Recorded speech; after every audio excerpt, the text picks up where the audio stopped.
I left my wedding when my fiancé's best friend spread fake texts accusing me of cheating, and he laughed it off, siding with her instead of me. Hey there. Thanks for stopping by to hear today's story. Wherever you are and whatever you're doing, take a moment to get comfortable and tune in. Today's story is about someone facing a really tough situation, betrayal and heartbreak right before what was supposed to be the happiest day of their life. Have you ever been through something like this? Or maybe you just get where they're coming from. Stick around till the end to see how they managed to pull through. And hey, if you like what you hear, don't forget to subscribe. It really keeps me motivated to bring more stories like this your way. Thanks a ton for being here. My name is Evelyn Reed. At 30 years old, I had spent nearly a decade building a life with Carter Mason, my fiancé, my best friend, or so I thought. Our wedding day was supposed to be the climax of that journey, a celebration of a love I believed was unbreakable. Instead, it became the unraveling of everything I trusted. The morning sun spilled through the floor-to-ceiling windows of the penthouse suite where I was getting ready. My closest friends and my mother moved around me like a carefully choreographed dance. But beneath the soft music and laughter, there was a tension I couldn't shake. Carter's childhood best friend, Lena Bishop, was a presence I'd reluctantly tolerated for years. She had a way of slipping into our conversations and moments, not as a guest, but more like a third shadow on every occasion. Everyone said Lena was just like family, but I felt like I was living in the background of their lifelong bond. It was subtle at first, offhand remarks about my ambitions, teasing references to Carter's wild youth, and that knowing look Lena would share with him, like a secret we weren't privy to. At first, I convinced myself it was harmless. Maybe I was too stressed. Maybe I was just being overly sensitive about a woman who'd been in Carter's life longer than I had. But as the months rolled on, the quiet erosion of my place in Carter's world became impossible to ignore. Planning a wedding is supposed to be a magical time. A time for couples to dream up their perfect day, to share joy with loved ones, and to build memories that last forever. But for me, it quickly became a battleground. The source of the tension? Lena Bishop, Carter's best friend since childhood, the woman who didn't just shadow our relationship, but actively inserted herself into every aspect of it. From the start, Lena made it clear that she had strong opinions, and she wasn't shy about sharing them. The first sign came early on when we announced our engagement. I was thrilled, bubbling with excitement, imagining how Carter and I would choose the perfect venue, dress, and guest list. But Lena immediately began questioning everything. "It's your day, Evelyn," she said with a smile that didn't quite reach her eyes. "But have you considered the guest list? Some people from Carter's side really should be included. Family's family, after all." That wouldn't have been so bad if she'd stopped there. But she didn't. She grilled me about every invite, every detail. When I suggested a small, intimate wedding, she argued it wasn't appropriate for someone like Carter, whose family was big on tradition and public appearances. She pushed for a larger guest list, more elaborate decorations, and a venue that matched Carter's stature. Lena insisted on being included in every planning meeting, even the ones I thought were just for me and Carter. When we toured the venue for the first time, she tagged along uninvited, scrutinizing the floral arrangements and making snide remarks about the catering options. Her interference wasn't limited to the wedding. Lena had a knack for showing up at the most inconvenient times, a birthday dinner I'd planned just for Carter and me, a weekend getaway, even a movie night at home. She justified it with stories about how Ethan always needs someone to keep him grounded, but the truth felt different. It felt like she was staking a claim on him, on our relationship, and it made me feel like a guest in my own life. The most painful moments were when I tried to speak up. I remember one night clearly, after a long day of work and wedding preparations. I asked Carter if he could just spend some time with me without distractions. His phone buzzed. It was a message from Lena. He smiled, his attention shifting instantly. I could feel the sting of being ignored.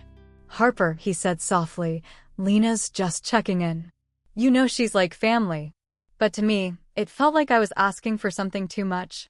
Like my feelings were an inconvenience. Then there were the little comments Lena made, always just under the surface. Praising Carter's ex-girlfriends in front of me, joking about his wild days before we met, winking at him like we were sharing a private joke I wasn't in on. Those moments stung sharper than any argument. When I told Carter how uncomfortable I was, he brushed it off. "She doesn't mean anything by it," he said. "You're just being sensitive." But sensitivity wasn't the issue. It was the fact that my partner didn't defend me, didn't protect the boundaries that should have existed between his best friend and me. As the wedding day drew closer, the pressure intensified. Lena took on roles that weren't hers, accompanying Carter to tux fittings, helping with RSVP lists, even suggesting where the couple should honeymoon. Carter didn't push back. He seemed eager to keep her happy, even at the expense of my comfort. I remember one evening, weeks before the wedding, when I caught them laughing together over something on his phone. I felt like an outsider in my own relationship. "I just want this day to be perfect for you," Carter said later that night, sensing my distance. "But it doesn't feel like it's ours," I whispered. He looked away. Those words lingered as I tried to steel myself for the most important day of my life. The morning of the wedding was supposed to be filled with butterflies and anticipation, but mine felt more like a storm brewing beneath calm waters. I was in the bridal suite, the final touches being put on my hair and makeup. Friends bustled about, offering smiles and gentle words of encouragement. My mother held my hand, whispering that I was radiant. Then, my phone buzzed. A message from an unknown number. Curious, I unlocked the screen, and my heart plummeted. Screenshots. Fake screenshots. Messages fabricated to look like I'd been confessing to an affair, expressing doubts about marrying Carter. The messages were brutal, vicious lies that turned my world upside down. I showed them to Claire, my maid of honor. She looked horrified. "They're going to send these to the guests," she whispered. Sure enough, news spread quickly. A group chat had been created, filled with most of the guests, with those screenshots as the centerpiece of a vicious attack on my character. Lena, Carter's best friend, had orchestrated it all. I found Carter, my hands trembling as I showed him the messages. His response was the last thing I expected. He laughed. Not nervously, not confused, but as if it was the punchline to some joke I wasn't in on. "Evelyn, Lena's sense of humor is unique. It's probably just some elaborate prank," he said. "Don't let it ruin the day. The ceremony starts soon." I wanted to scream, to cry, to shake him until he realized how deeply his dismissal cut me. But all I could do was stand there numb. That's when it hit me. I wasn't just fighting the lies anymore. I was fighting for the man I thought I loved to choose me, and he didn't. The room spun. My chest tightened until I thought I couldn't breathe. I told him, plainly, "If you think this is a joke, I can't marry you." He pleaded. I walked out, through stunned faces, past whispered questions, into the unknown. I still remember the moment I made the decision to walk away. The weight of everything, the betrayal, the humiliation, the utter disregard for my feelings hit me like a tidal wave. Carter's calm dismissal had shattered any illusion that this was just a bad day or a misunderstanding. It was a choice: stand by me or stand by the woman who was deliberately trying to ruin us. I looked at his face, pleading, frustrated, desperate, and realized this was the final line I couldn't cross. "If you think Lena's actions are a joke, then we have nothing left," I said. No amount of begging or pleading could change the fact that my trust was gone. The room felt suffocating, the eyes of my bridesmaids wide with shock, some silently trying to comfort me, others simply stunned.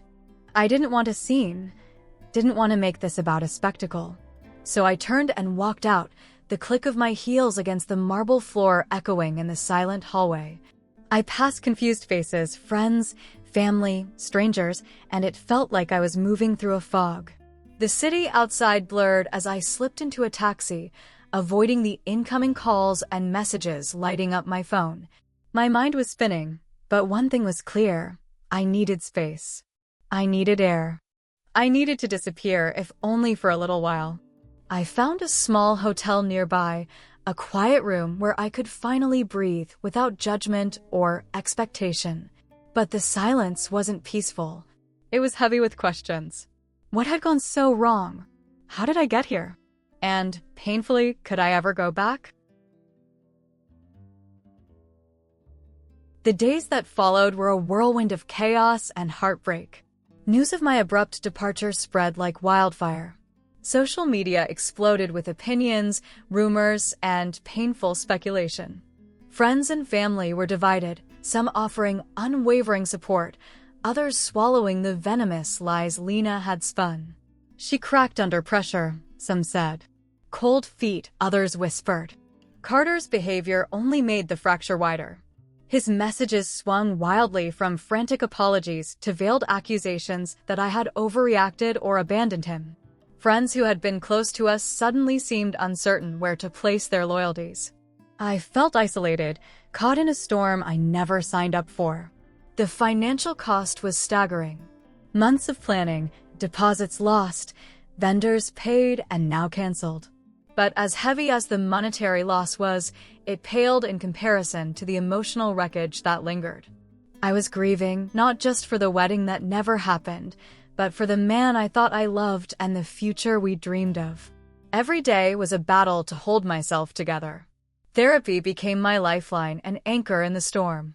I started unpacking the layers of betrayal, disappointment, and self-doubt, learning that healing wasn't linear.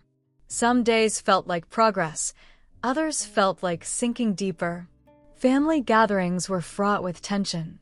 My parents stood by me firmly, but they were worried, exhausted from navigating the backlash. Carter's family, some sympathetic, others skeptical, complicated the picture even more. And Lena? She continued weaving her narrative, casting herself as the victim, the bewildered friend who was misunderstood. I blocked her number, distanced myself from toxic conversations, and began the slow process of reclaiming my story. It wasn't easy. Every message, every mention, every shared rumor was a fresh wound. But I was determined not to let this define me. Weeks turned into months, and slowly, a new chapter began to unfold. I found refuge in the support of close friends who reminded me of my worth beyond the chaos. The little apartment I moved into felt like a sanctuary, a place where I could breathe, think, and rebuild. Therapy sessions peeled back the layers of pain and mistrust. I learned to set boundaries, to trust again, and most importantly, to. Carter reached out once more, his tone softer, his words filled with regret, and still, I refused to. Walking away from the wedding wasn't just about losing a day, it was about choosing to live. If you've ever had to make the hardest choice in the face of betrayal, know that you're not alone. Sometimes, walking away.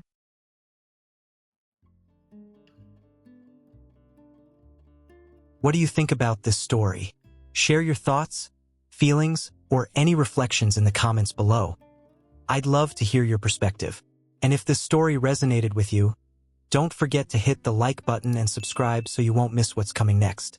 Thank you so much for staying with me through every twist and turn. Your support means the world, and together, we'll explore many more stories that touch the heart and challenge the mind.